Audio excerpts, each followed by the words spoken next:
we're going to discuss Donald Trump's selection to lead housing and urban development in the very unusual situation he finds himself in, and how the Democrats are responding to Donald Trump's only African-American cabinet level appointee. I want to kind of put that to the side, but I do want to at some point talk about that because I think there should be diversity in this cabinet, even though the people that have risen to the level of serving Donald Trump, I don't believe, this is my opinion now, your opinion may vary, I don't believe that they can be in the best interest of the African-American community writ large, because Donald Trump has not shown any kind of particular respect to the unique situation that black people are in. Now, again, black people are not a monolith, but if you look at us writ large as a whole, as a population, as a community, as a diaspora, we have some similarities. It does not matter where you go in America, there are African-American communities that share similarities. It's those similarities that need to rise to the level of attention and policy. And maybe the similarities are we have higher levels of mortality. Maybe when we find out we have ailments like cancer, we are of advanced stages. Maybe the African-American community, and I say maybe because these are they're factual, but they're all kind of spread out across our diaspora. Let's say the African-American community, and we do have higher rates of infant mortality. So you look at those commonalities amongst us, and then you say, okay, well, let's get people in the administration in cabinet level positions that can focus on these things that are harming that community. That is what you're supposed to do. That is why diversity is needed. There may be particular incidences that impact the Asian American community, the Native American community. So having someone who is familiar and well-versed and well-educated on those particular issues for those communities needs to be in the presidential cabinet. That's why you have a cabinet, so you can have a diversity of people that can look at all of the different stripes and types of Americans, see what is ailing them. When I say see what is ailing them, what is preventing them from all being successful, from all being homeowners, from all being high school graduates and college graduates and entrepreneurs? What are those barriers? Let's look at those because we know what they are. We know what all the data is. We know what all the science is. It's the whole point of tracking Americans and wanting their data. The amount of information that we can have of the American people in the different communities and populations, it's staggering. Now, you can use that data for good. I firmly believe that. So even the social media data that we have, the data that Google has aggregated on us, you really can use that for good. Now, you can use it for evil, too. So I don't want someone to think that because an entity has your data that it's always bad. They have the choice to use your data for bad. They also have the choice to use it for good, to learn more about people and what issues they may be facing and how we can find individuals to lead presidential cabinets or to be policymakers that can assist with those issues. That's how it's supposed to work. If we were in an ideal multicultural democracy, that would be 100% operating at full and best capacity. What is hurting Americans? What is keeping them back? What is keeping us from being more competitive than some of our international counterparts? Because if we are not operating as Americans at our optimal level, other countries are going to slaughter us. Now, we can look at the diversity a bunch of different ways. We do see how the Trump administration looks at diversity. I clearly have a problem with that. And if you don't have a problem with that, I will explain to you why I have a problem with that, and maybe we can share the same sentiment. If you look at a country like, let me take just a random one that is more homogeneous, like Sweden, Norway, Finland, okay?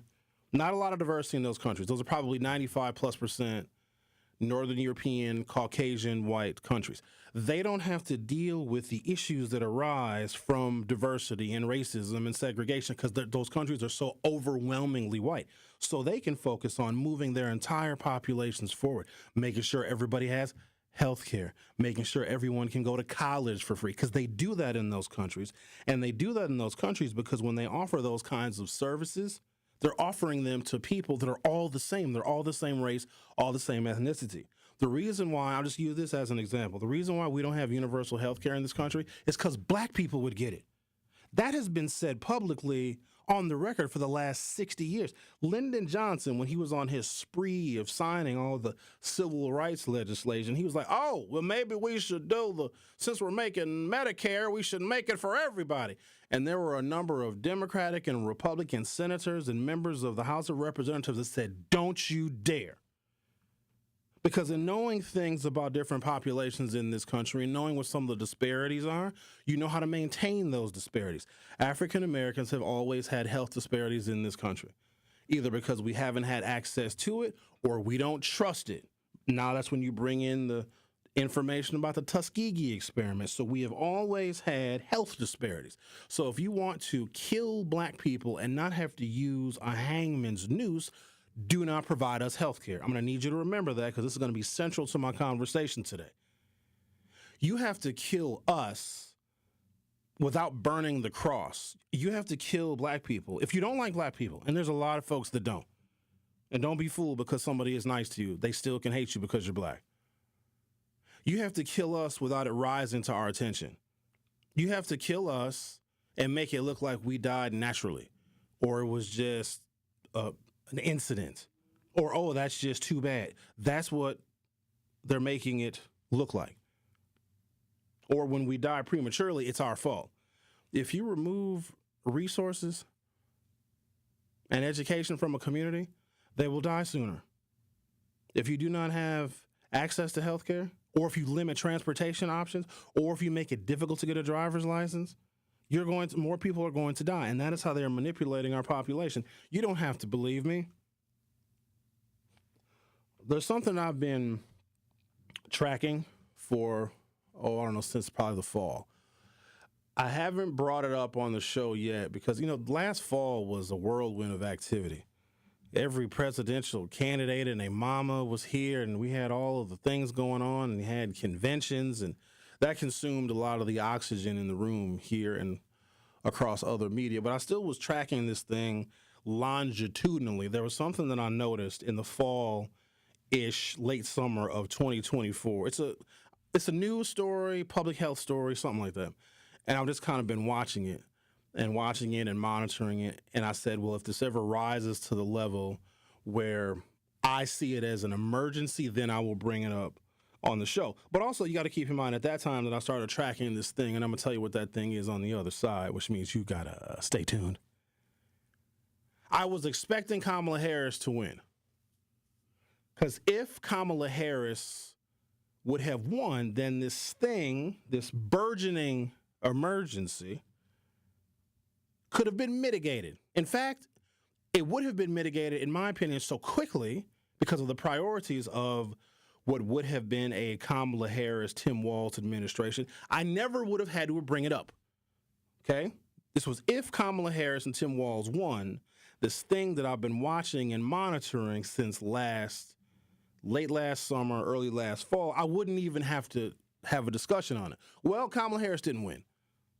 And I'm done having discussions on why she didn't win. I'm going to tell you why I'm done having discussions on that, because we took a call from somebody this week that was shocked and appalled at something that Donald Trump did. I think it was removing DEI or taking away the protections that we have against discrimination on the job, a whole bunch of stuff that Trump did with his executive orders. And so somebody called, they're like, oh my God, I can't believe Trump is doing this. Sherwin, why didn't Kamala Harris yell at us more and tell us this was coming?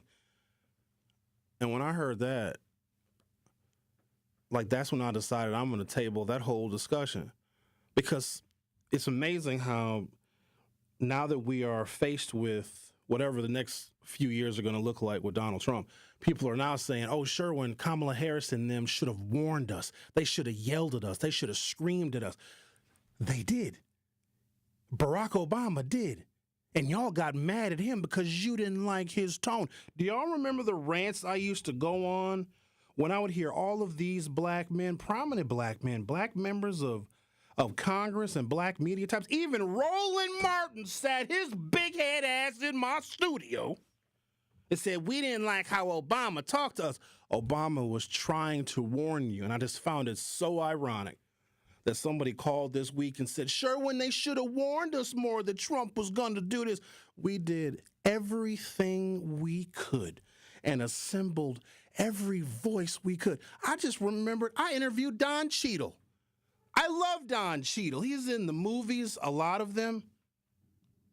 I replayed a little bit of my Mark Cuban interview. That was my favorite interview of last year. That Mark Cuban interview was better than my scripted interview with Joe Biden, better than any of the interviews I'd ever done with Kamala Harris. That was my favorite. And I went back and listened to a little bit of it because I want to hear the warnings that people were giving us last summer, last fall about this upcoming election. And I'm listening to a little piece of the Mark Cuban interview. And Mark Cuban is like, we shouldn't trust Elon Musk. He's going to Elon Musk. And what happened? Elon Musk gives a damn Nazi salute at the inauguration. Mark Cuban was trying to tell us. He was like, I know Elon Musk. He's a billionaire like me. You can't trust him. Mark Cuban also says you can't trust Donald Trump. But he was like, well, you know that already.